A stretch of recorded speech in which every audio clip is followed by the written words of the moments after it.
because we need somebody who's a strong leader like Command Sergeant Tim Walz to be in the Oval Office one day. So I will point out that the very first words out of Grant's mouth were calling him Command Sergeant Major, but according to the members of the Command Sergeants Major of Minnesota's National Guard, he didn't meet the requirements to be a Command Sergeant Major. He was dropped down to Master Sergeant because he didn't fulfill the requirements that he took when he agreed to be a Command Sergeant Major.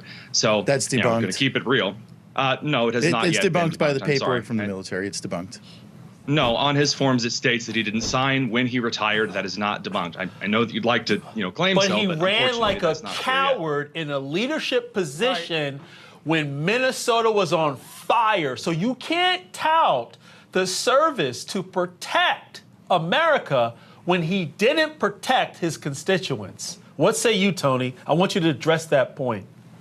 I mean, it's very clear that the safety of Minnesotans were put at risk during the entire series of riots that took place, where buildings were burned down, not buildings that were owned by those that the community were terribly angry at, by just local business owners had their buildings burnt to the ground, whereas Walz and his wife just threw the windows open and let the smell come in because it was such a touchstone moment. I mean, that kind of out-of-touch nonsense where it almost Marie Antoinette vibes. You have that? That's an actual fact? Okay, I'd like to see where you reported that one out.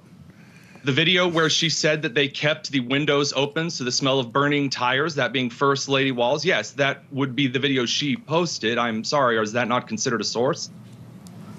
That's very interesting. Well, I've heard about that video. Left Grant speechless. I haven't seen such a video.